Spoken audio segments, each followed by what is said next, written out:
Hi friends, welcome back to Vishwas world. అందరూ ఎలా ఉన్నారు? ఈరోజు అయితే మనము మ్యూచువల్ ఫండ్స్లో అసలు డైరెక్ట్ ప్లాన్ అంటే ఏంటి, రెగ్యులర్ ప్లాన్ అంటే ఏంటి అన్నది ఈ వీడియోలో అయితే చూడబోతున్నామండి. వీడియోలోకి అయితే వెళ్ళే ముందు నాదైతే ఒక చిన్న రిక్వెస్ట్ అండి. వీడియోని అయితే పూర్తిగా చూడండి. ఒకవేళ వీడియో కనుక మీకు నచ్చింది అనుకుంటే అప్పుడు లైక్ చేయడం మర్చిపోకండి. వీడియోలో ఏదైనా యూస్ఫుల్ ఇన్ఫర్మేషన్ ఉంది అని మీకు అనిపిస్తే కనుక నా ఛానల్ అయితే సబ్స్క్రైబ్ చేసుకోండి. నా ద్వారా మీరు మనీ సేవింగ్స్ సంబంధించిన ఎన్నో ఐడియాస్ అయితే తెలుసుకుంటారు. ఇంకా వీడియోలోకి అయితే వెళ్ళిపోదామండి. దీనికి ముందు ఏంటంటే మ్యూచువల్ ఫండ్స్ అసలు అంటే ఏంటి, ఆ టైప్స్ ఆఫ్ మ్యూచువల్ ఫండ్స్ గురించి, ఇన్వెస్టింగ్ మెథడ్స్ గురించి, తర్వాత ఎలా నేను ఇన్వెస్ట్ చేస్తాను అన్నవి అయితే వీడియోస్ క్లియర్గా విడివిడిగా చిన్నవి 5 మినిట్స్ అండి వీడియోస్ క్లియర్గా అయితే చేశాను. ఒక్కసారి ఫస్ట్ మ్యూచువల్ ఫండ్స్ గురించి అస్సలు నాలెడ్జ్ లేని వాళ్ళు ఒక్కసారి ఇదే చూడడం ఫస్ట్ వీడియో అయితే కనుక ముందు ఆ వీడియోస్ కూడా చూడండి. మనకి సరైన అవగాహన అనేది వస్తుంది. అప్పుడు మనం కాన్ఫిడెంట్గా మనకి ఎవ్వరు చెప్పకుండా మనమే ఇన్వెస్ట్ చేసుకోగలుగుతాము. అయితే వీడియోలోకి అయితే వెళ్ళిపోదామండి. అసలు మ్యూచువల్ ఫండ్స్ అంటే ఏమీ లేదండి, చాలా అంటే చాలా ఈజీ.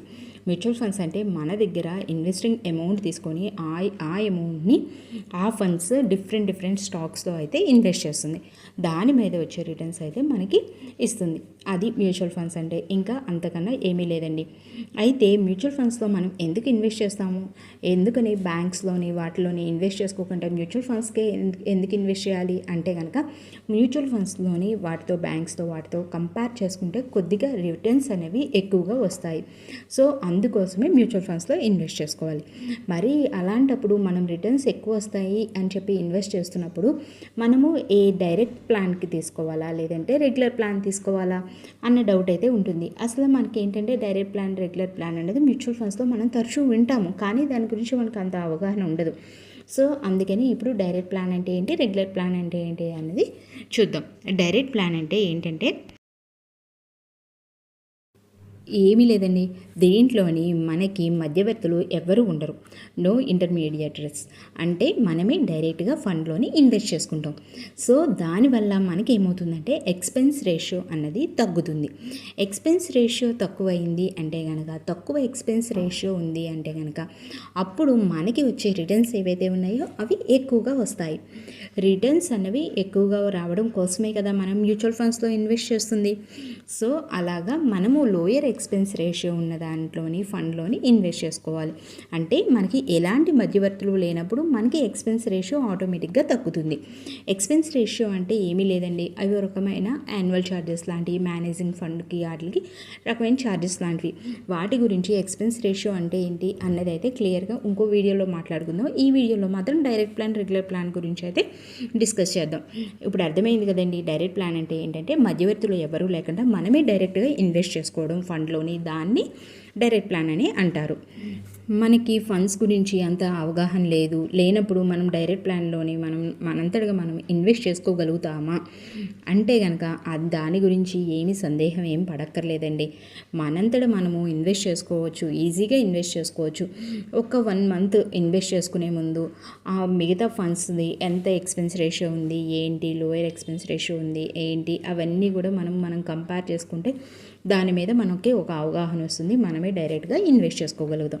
ఇంకా తర్వాత రెగ్యులర్ ప్లాన్ గురించి అయితే చూద్దాం. రెగ్యులర్ ప్లాన్ అంటే ఏమీ లేదండి, దీని మధ్యలో బ్రోకర్స్ ఉంటారు.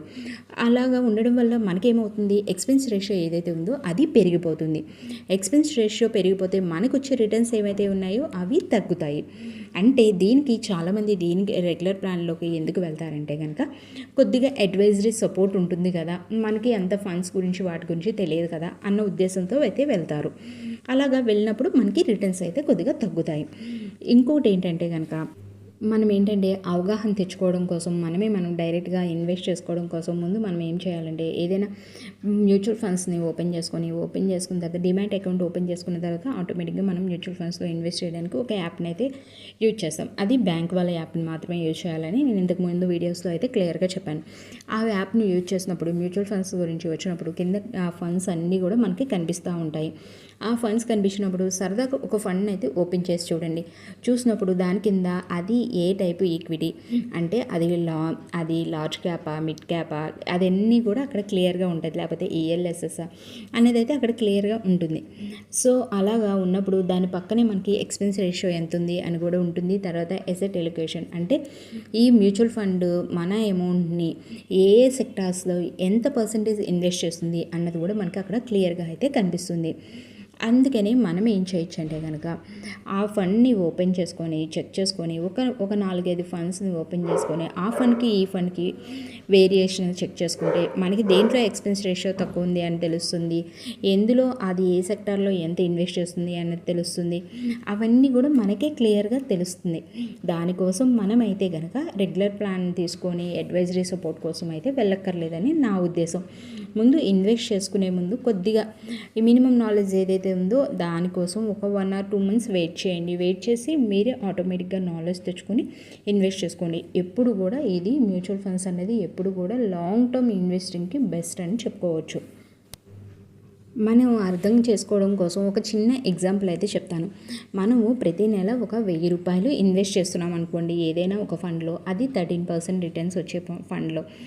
అది 15 years పాటు మనం ఇన్వెస్ట్ చేస్తే కనుక మనం ఇన్వెస్ట్ చేసే అమౌంట్ ఏదైతే ఉందో అది 1,80,000 రూపాయలు అయితే అవుతుంది. అది 1,80,000 అవుతుంది కదా. అది మనం డైరెక్ట్గా ఇన్వెస్ట్ చేసుకున్నాం అనుకోండి మనకి ఫ్యూచర్లో వచ్చే రిటర్న్స్ ఎంత ఉంటాయంటే 15 years తర్వాత 9,11,000 రూపాయలు మనం డైరెక్ట్గా ఇన్వెస్ట్ చేసుకుంటే మనకు వస్తుంది. అదే కనుక మనం రెగ్యులర్ ప్లాన్ ద్వారా మనం ఇన్వెస్ట్ చేసినట్టయితే కనుక అంటే త్రూ బ్రోకర్స్ వెళ్ళినట్టయితే కనుక మనకి ఎంత వస్తుంది, 8,09,000 రూపాయలు అయితే వస్తుంది. అంటే దాదాపు రిటర్న్స్లో ఎంత వేరియేషన్ ఉంది, ఒక 1 lakh వరకు డిఫరెన్స్ అయితే ఉంది. అదండి డైరెక్ట్ ప్లాన్, రెగ్యులర్ ప్లాన్ అంటే. వీడియో కనుక మీకు నచ్చినట్టయితే లైక్ చేయండి, షేర్ చేయండి, సబ్స్క్రైబ్ చేయండి. Thanks for watching.